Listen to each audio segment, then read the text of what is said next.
Devin was leading his nephew around the kiddie rink while his brother watched.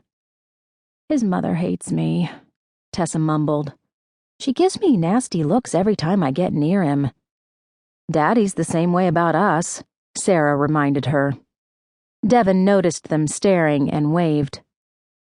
"He's good with children," Sara noted, returning his wave. "He's good with his hands," Tessa said in a low voice, almost to herself. She turned back to Sara. "Speaking of which, where's Jeffrey?" Sara looked back at the front entrance, wondering that herself. Wondering, too, why she cared whether or not her ex-husband showed up. "I don't know," she answered. "When did this place get so packed?" "It's Saturday night and football season hasn't started. What else are people going to do?" Tessa asked, but did not let Sara change the subject. "Where's Jeffrey?" "Maybe he won't come."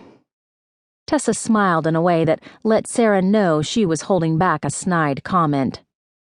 "Go ahead and say it." "I wasn't going to say anything," Tessa said, and Sara could not tell if she was lying or not. "We're just dating." Sara paused, wondering whom she was trying to convince, Tessa or herself. She added, "It's not even serious." "I know. We've barely even kissed." Tessa held up her palms in resignation. "I know," she repeated, a smirk on her lips. "Just a few dates, that's all. You don't have to convince me." Sara groaned as she leaned back against the railing. She felt stupid, like a teenager instead of a grown woman. She had divorced Jeffrey 2 years ago after catching him with the woman who owned the sign shop in town. Why she had started seeing him again was as much a mystery to Sara as it was to her family. A ballad came on and the lights dimmed. Sara watched the mirrored ball drop down from the ceiling, scattering little squares of light all over the rink. "I need to go to the bathroom," Sara told her sister. "Will you keep an eye out for Jeff?" Tess glanced over Sara's shoulder. Somebody just went in. "There are 2 stalls now." Sara turned toward the women's restroom just in time to see a large teenage girl go in.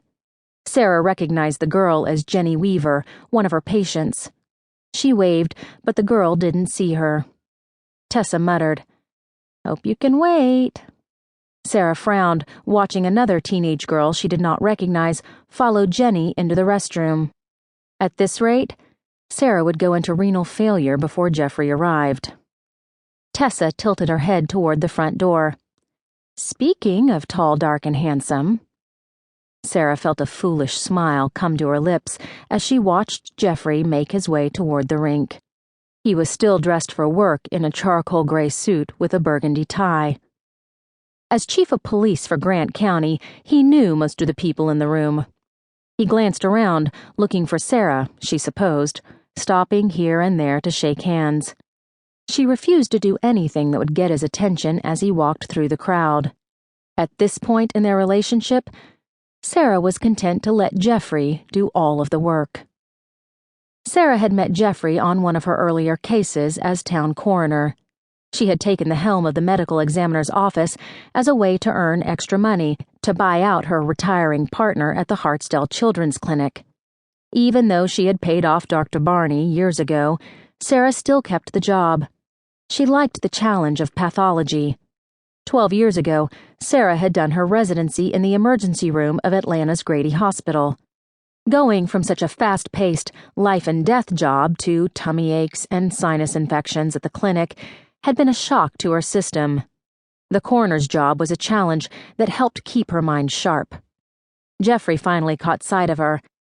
He stopped in the middle of shaking Betty Reynolds' hand, the corners of his mouth rising slowly, then dipping into a frown as he was pulled back into conversation with the owner of the town's Five and Dime. Sara could guess what Betty was talking about. The store had been broken into twice in the last 3 months. Betty's posture was adversarial, and even though Jeffrey's attention was obviously elsewhere, she continued to speak to him.